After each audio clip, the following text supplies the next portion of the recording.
सहदेव एक सीधा सादा किसान था। अपनी अक्ल की कमी की वजह से वो अपनी फसल हर बार चौपट कर देता था। बारिश के मौसम में भी जब सब धान बोते थे, वो तरबूज लगा देता था।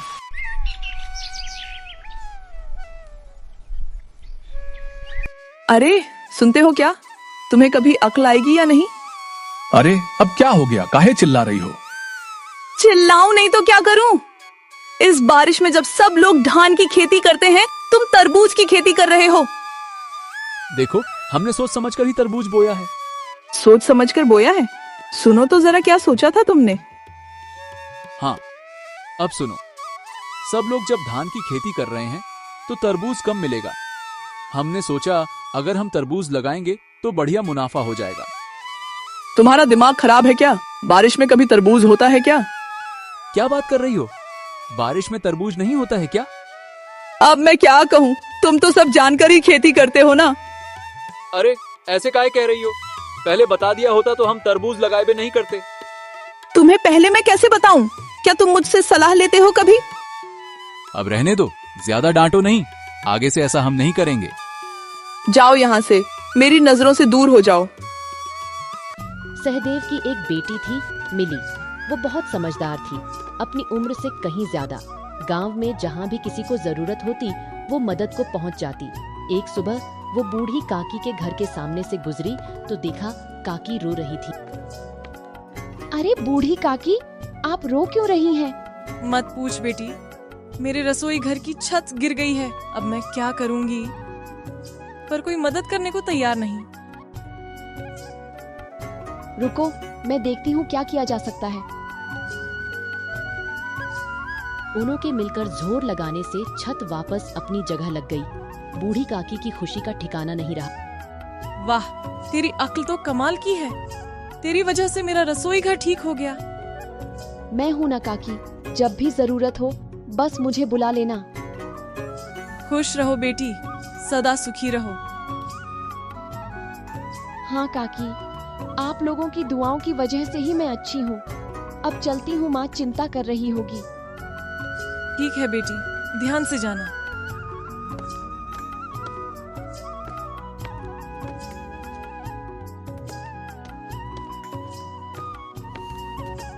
मिली को ऐसे कामों के लिए अपनी माँ से रोज डांट सुननी पड़ती थी।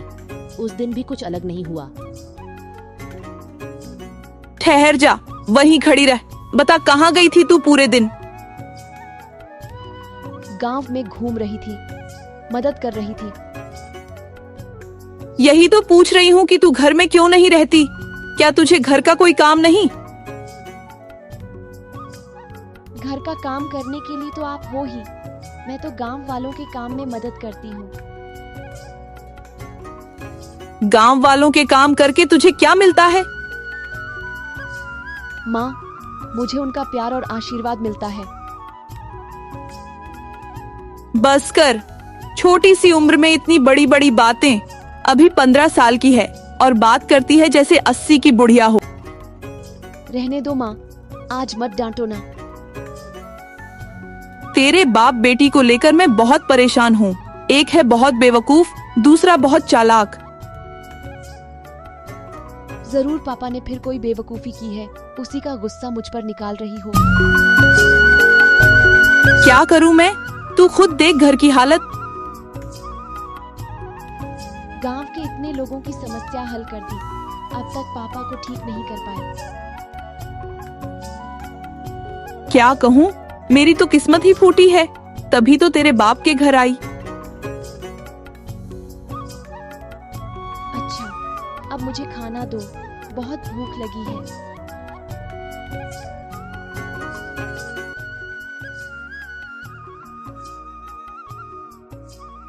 हुआ काकी, मैंने तो तुझे सुबह बुलाया था ना, तू अब आ रही है। क्या मेरी बात की कोई कदर नहीं है क्या? ऐसी कोई बात नहीं मालिक, दरअसल मैं थोड़ी परेशानी में पड़ गई थी। परेशानी में क्या हुआ था? मेरी रसोई की छत गिर गई थी, उसे ठीक करने में लगी रही। अच्छा, तो अब छत ठीक हो गई? हाँ, हो गई। मैंने बहुतों से मदद मांगी लेकिन किसी ने नहीं की। तो फिर तूने अकेले ठीक की? नहीं मालिक, मैं अकेले नहीं कर पाई। सहदेव की बेटी ने मदद की, वही छोटी सी लड़की जो दिन भर गांव में घूमती रहती है। हाँ मालिक, वो छोटी जरूर है लेकिन बहुत समझदार है। गांव के लोगों की बहुत मदद करती है। ऐसा है क्या? अच्छा लगा सुनकर। कभी उसकी समझदारी की भी परीक्षा लूंगा मैं। जरूर देखिए, बच्ची बहुत तेज है। जहाँ भी जाती है समाधान लेकर ही लौटती। सुनो बेटी, तू सहदेव की उस छोटी लड़की को जानती है? किसकी बात कर रहे हो? उस मिली की? हाँ हाँ हाँ हाँ, उसी लड़की की बात कर रहा हूँ। जानती है ना तू? हाँ, नाम और चेहरे से जानती हूँ, लेकिन कभी आमने सामने बात नहीं हुई। अरे बेटा, लोग कह रहे हैं कि वह बहुत ही समझदार है। पूरे गांव की समस्या वही लड़की हल करती फिरती है। क्या कह रहे हो पिताजी? ये कैसे हो सकता है? उसकी उम्र ही कितनी है? अब मुझे भी तो बड़ा अजीब ही लग रहा है, लेकिन जो कुछ लोगों से सुना है, अब देखो वो झूठ नहीं लगता। लोग उस लड़की की तारीफ कर रहे हैं। तारीफ कर रहे हैं कि क्या बात कर रही हो? ऐसा लग रहा है जैसे उसके गुणों का बखान कर रहे हैं। मैं भी देखना चाहती हूँ कि वह कितनी होशियार है। अब गरीब घर में जन्मी है, उसमें भला इतनी अक्ल आ कहाँ से गई? अगर वो मुझसे ज्यादा समझदार निकली तो उसे इस गांव में नहीं रहने दूंगी। इस गांव की सबसे समझदार लड़की सिर्फ मैं ही रहूंगी। ठीक है बेटे, अब देखो तुम गुस्सा मत करो। मैं देखता हूँ क्या किया जा सकता।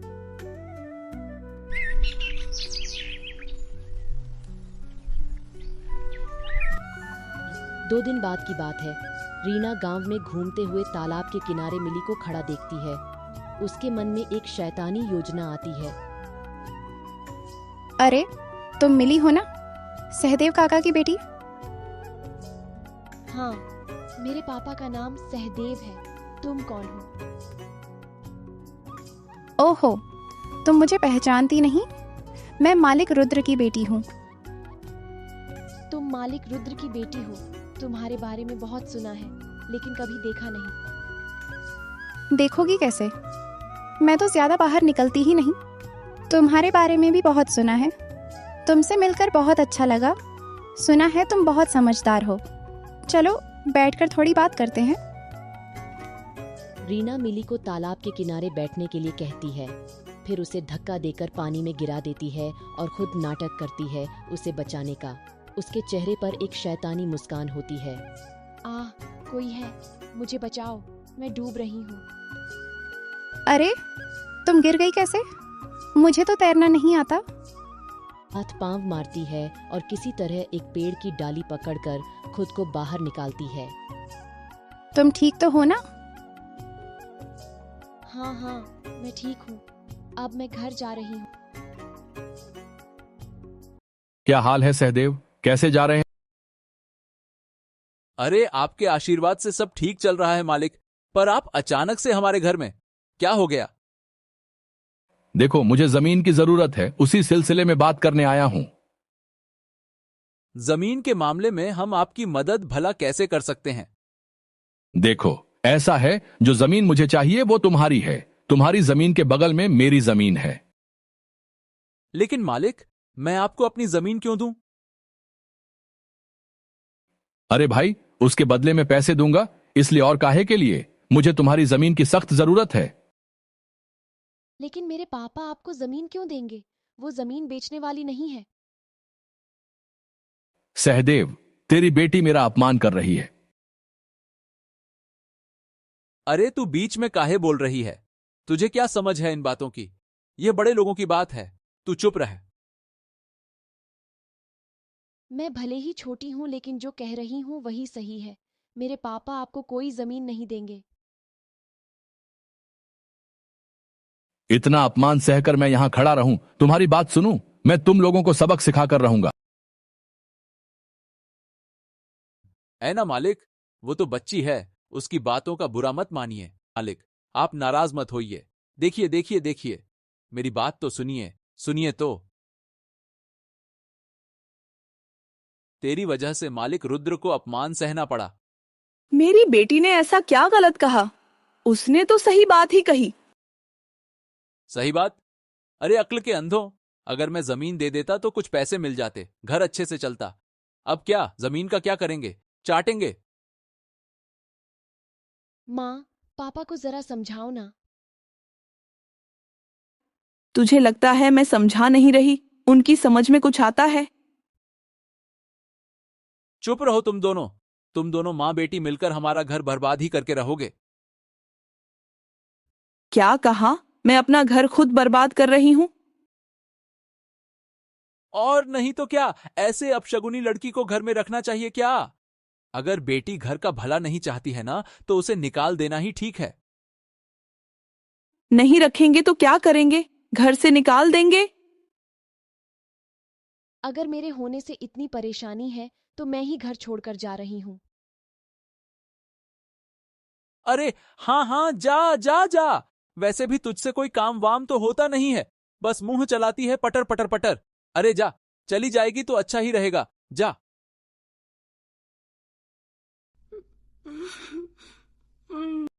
माँ, रो मत, मुझे बिल्कुल अच्छा नहीं लग रहा। तू हमें छोड़कर चली जाएगी और मैं रोऊंगी नहीं क्या? मुझे दर्द नहीं होता? अगर आपको सच में दर्द होता तो आप पापा को पहले ही सुधारती। तू जानती है तेरे पापा समझदार नहीं हैं, वो थोड़े भोले हैं। वो समझ नहीं पाए, तू बुरा मत मान। पापा भी जानते हैं कि वो भोले हैं, फिर भी मुझे क्यों डांटा? हमें छोड़कर तू कहाँ जाएगी? कैसे रहेगी? क्या हमें तेरी चिंता नहीं होगी? माँ, मैंने फैसला कर लिया है, मैं इस गांव में अब नहीं रहूंगी।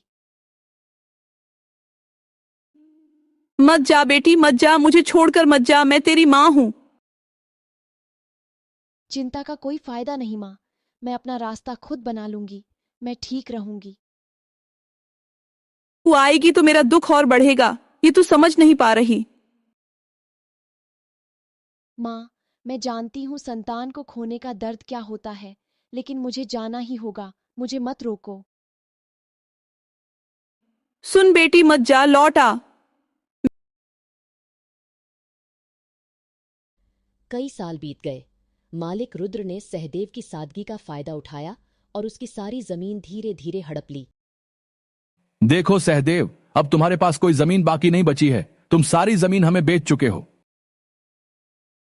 अब क्या कहें मालिक, बेचते बेचते पूरी जमीन बिक गई, पता ही नहीं चला। अब हमारी जमीनें ही खत्म हो गईं, क्या करें? अरे भाई, क्या तुम सब कुछ का मतलब समझते हो? अरे बुड़बक, उस सब कुछ में तुम्हारा ये घर भी शामिल है।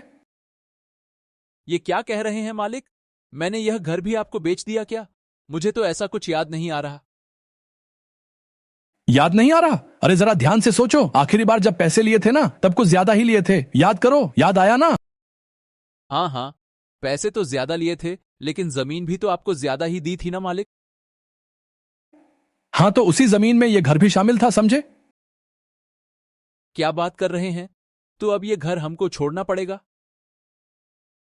बिल्कुल। मैं अपनी जमीन पर तुम्हें क्यों रहने दूं? बिल्कुल नहीं रहने दे सकता। चलो। लेकिन हम ये घर छोड़ देंगे तो जाएंगे कहाँ मालिक? अरे जाओ जहां जाना है, फालतू की बात ना करो मुझसे, लेकिन यह घर छोड़ना पड़ेगा तुम्हें, समझ गए?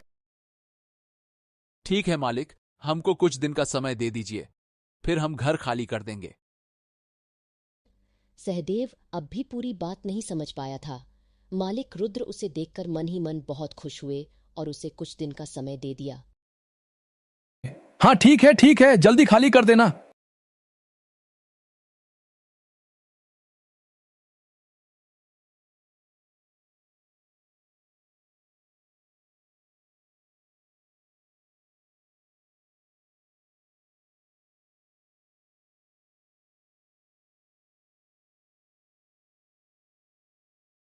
सहदेव गहरी सोच में डूब गया। उनका आखिरी सहारा भी अब खत्म हो चुका था। मैंने तुम्हें बार बार कहा था उस मालिक रुद्र के साथ मत घूमो, लेकिन तुमने मेरी एक भी बात नहीं मानी। अरे हमको क्या पता था अरे गिन्नी, अगर पता होता तो मैं उसके साथ उठता बैठता क्या? तुमने नहीं समझा? ये ठीक है, लेकिन जब मैंने समझाने की कोशिश की तुमने मुझे ही चुप करा दिया।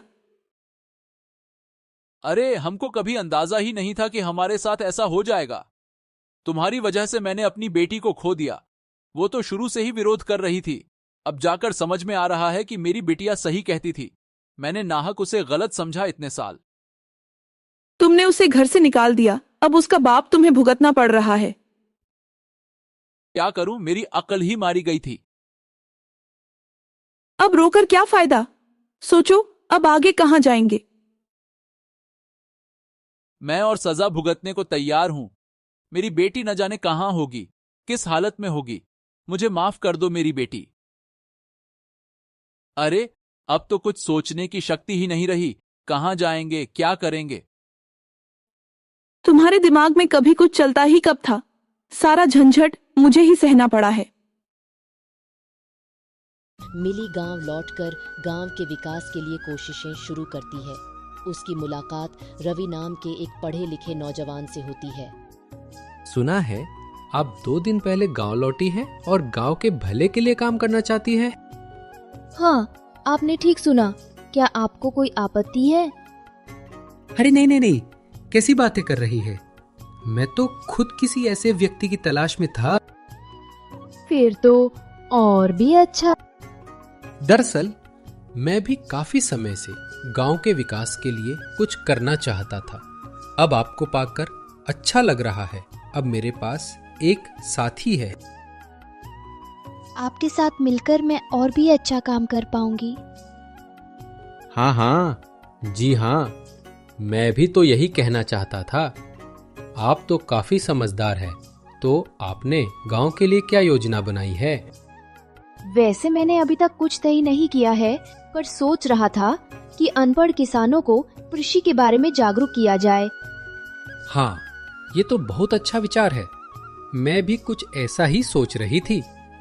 क्यों ना गांव के शिक्षित लोगों को साथ लेकर एक संस्था बनाई जाए। अरे ये तो और भी अच्छा होगा। इससे हम किसानों को और अच्छे से समझा पाएंगे और हमारी संस्था भी आगे बढ़ेगी। तो फिर मैं गांव के शिक्षित लोगों को इकट्ठा करता हूँ। फिर हाँ, जरूर कीजिए। उसके बाद मुझसे संपर्क कीजिए। मैं संस्था की शुरुआत करती हूँ। कई साल बाद जब मालिक रुद्र को मिली की वापसी की खबर मिलती है तो वह बदले की आग में जल उठता है। प्रकाश गांव पर ठीक से नजर रख रहा है ना? हाँ मालिक, सब ठीक से देख रहा हूँ। फिर भी तू मुझे यह नहीं बता पाया कि सहदेव की बेटी गांव में संस्था बना रही है। खबर तो मेरे पास भी थी मालिक। अरे नालायक, इतनी देर कर दी। तब तक तो गांव वाले शिक्षित हो जाएंगे। अब सोचा था कि आज ही आपको बताऊंगा। क्यों नहीं होगा? अरे वो लड़की बहुत चालाक है, बचपन से चालाक है। मैं जानता हूं उसे। अगर उसने किसानों को समझा दिया तो हमारा धंधा चौपट हो जाएगा। अरे मालिक, ऐसा थोड़ी ना होगा। उस लड़की को सबक सिखाना होगा। अरे इसीलिए तो तुझे बुलाया है। अब सोच और कोई ठोस योजना बना। चलिए तो एक काम करते हैं, उसके संस्था को तहस नहस कर देते हैं। ये ठीक है, लेकिन पहले उसके बाप से मिलना होगा। देखना होगा कि वह कुछ करता है या फिर नहीं। जब मालिक रुद्र सहदेव के घर पहुंचे तो सहदेव थोड़ा डर गया। उसे लगा मालिक रुद्र शायद उसे घर से निकालने आए हैं। प्रणाम प्रणाम मालिक। आइए आइए आइए, अंदर आइए। बैठिए बैठिए बैठिए। आज तुम्हारे घर में बैठने के लिए नहीं आया हूं। देखिए, मैंने आपसे कुछ दिन की मोहलत मांगी थी मालिक। हाँ, मैं उस बारे में पता करने भी नहीं आया हूं। सुना है कि तुम्हारी बेटी गांव में वापस आ गई है। हाँ, मेरी बेटी वापस तो आ गई है मालिक। सुना है वो गांव के किसानों के लिए अच्छे काम कर रही है। सुन लो, मैं यहाँ साफ साफ कहने आया हूँ, अपनी बेटी को काबू में रखो, वरना अंजाम अच्छा नहीं होगा। मेरी बेटी के बारे में? क्यों? मेरी बेटी ने फिर से क्या कर दिया? अंदाजा नहीं है तो क्या हो गया? बेटी को काबू में रखने के लिए अंदाजा जरूरी नहीं होता है। अब देखिए मालिक, इस बारे में हमको कुछ तो ना पता। तुम कहो और वो मान जाएगी, बस। मेरी बेटी ने तो पहले कभी मेरी बात मानी नहीं, तो अब कैसे मानेगी? लेकिन मालिक, अगर वो गांव के भले के लिए काम कर रही है तो इसमें समस्या क्या है? हमको यह समझ में नहीं आ रहा। वो समस्या मेरी नहीं है। तुम उसके बाप हो और वो तुम्हारी बात मानेगी। मुझे बस तुम्हें सूचना देनी थी, मैंने दे दी। अपनी बेटी की जान की बात सुनकर सहदेव अब मन ही मन ठान लेता है कि वह अपनी बेटी को किसी हाल में नुकसान नहीं होने दे। गांव भर में सहदेव की बेटी की तारीफ सुनकर सहदेव और अपर्णा को गर्व महसूस होता है। देखा, मैंने कहा था ना कि हमारी बेटी एक दिन अच्छा काम करेगी। गांव के लोग उसे सम्मान देंगे। हाँ, अब तो मैं भी देख रहा हूँ, लेकिन पहले मुझे यकीन नहीं था। मुझे भी कम गर्व नहीं है अपनी बिटिया पर। अरे, गांव में निकलते ही सब लोग कहते हैं, देखो मिली के पापा जा रहे हैं। तुम्हारी बेटी इतनी समझदार है कि हमें छोड़कर भी सफल होकर लौट आई है। मुझे अपनी बेटी पर कितना गर्व हो रहा है ये मैं बता नहीं सकती। तो फिर मानते हो कि मेरी बेटी अच्छा काम कर रही है? हाँ, कर तो रही है, लेकिन अब लोग उसे रोकने के लिए उठ खड़े हुए हैं। वो लोग उससे जलते हैं, लेकिन मैं अपनी बेटी को कोई नुकसान नहीं होने दूंगी। अब मैंने भी मन बना लिया है भाग्यवान। जो हमारी बेटी को नुकसान पहुंचाएगा उसको हम छोड़ेंगे नहीं। देखो, मालिक रुद्र का साथ मत देना। अब इन बातों को छोड़ो, अब हमें अपनी बेटी को बचाना है। मेरी बेटी शुरू से ही सही थी, मैं समझ नहीं पाया नागिनी। यही तो मेरी गलती थी। अब क्या कहें? चलो कोई बात नहीं, तुम चिंता ना करो, मैं उसे हर हाल में बचाऊंगा। आखिर हमारी बेटी है वो। दूसरी ओर मालिक रुद्र और प्रकाश ने अपनी चालें चलनी शुरू कर दी। सुन प्रकाश, इस बार योजना मजबूत होनी चाहिए। वो लड़की बहुत चालाक है। सिर्फ चालाक नहीं, वो बहुत होशियार भी है। हम कुछ भी करें वो अपनी समझ से बच निकलती है। इसीलिए तो कह रहा हूं, इस बार सख्त तैयारी होगी। तो फिर बताइए मालिक, क्या किया जाए? अब पहले कुछ लोगों को इकट्ठा करो, फिर उसके संस्था को तोड़ डालो। तो चलिए मालिक, कल ही हमला करते हैं। हाँ, कल ही करना होगा, अब और देर नहीं की जा सकती। अगर गांव वाले बीच में आ गए तो उन्हें गांव से निकालने की धमकी देंगे, कोई और बीच में फिर नहीं आएगा। लेकिन उस लड़की के साथ हमारे गांव का रवि भी है, उससे थोड़ा डर लगता है। लोग उसे बहुत मानते हैं। अगर रवि बीच में आया ना, तो उसे भी खत्म कर देंगे। ठीक है मालिक, ये हुई ना बात।